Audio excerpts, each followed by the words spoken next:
টি-20 বিশ্বকাপের আর বেশি দেরি নেই। ঠিক এমন সময়ে ভারতের শিবিরে নেমে এসেছে চোটের কালো মেঘ।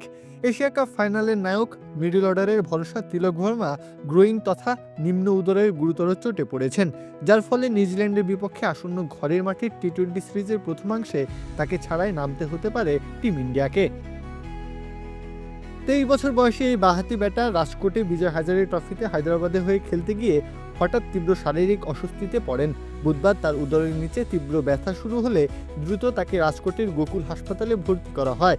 পরীক্ষায় ধরা পড়ে টেস্টিকুলার টর্শন, যা চিকিৎসকদের মতে জরুরি অস্ত্রোপচার ছাড়া সামাল দেওয়া সম্ভব নয়।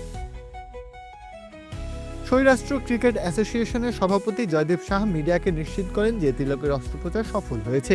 বর্তমানে তিনি সুস্থ আছেন এবং বৃহস্পতিবারই হাসপাতাল থেকে তাকে ছেড়ে দেওয়ার কথা। আমরাই নাম্বার ওয়ান। নাম্বার ওয়ান হচ্ছে মেরিল পেট্রোলিয়াম জেলি। চোটের কারণে আপাতত মাঠের বাইরে থাকলেও বিশ্বকাপ নিয়ে স্বস্তির খবর রয়েছে। বোর্ড সূত্রের দাবি, পুরোপুরি সেরে উঠতে তিলকের প্রায় 3 সপ্তাহ সময় লাগবে। ফলে 31 জানুয়ারি নিউজিল্যান্ডের বিপক্ষে পঞ্চম ও শেষ টি-20তে তার ফেরার সম্ভাবনা থাকছে। আর ফেব্রুয়ারিতে শুরু হতে যাওয়া টি-20 বিশ্বকাপে তাকে পাওয়া নিয়ে তেমন কোনো সংশয় নেই। তিলকের অনুপস্থিতি নিউজিল্যান্ড সিরিজে দলে পরিবর্তনের ইঙ্গিত দিচ্ছে। এই পরিস্থিতিতে শ্রেয়াস আয়ারের টি-20 দলে ফেরার সম্ভাবনা তৈরি হয়েছে। গত 1 বছরে ভারতের টি-20 দলের অন্যতম স্তম্ভে পরিণত হয়েছেন তিলক ভার্মা। বিশেষ করে 2025 এশিয়া কাপে ফাইনালে পাকিস্তানের বিপক্ষে তার অপরাজিত 69 রানের ইনিংস ভারতের শিরোপা জয়ের ভিত গড়ে দেয়।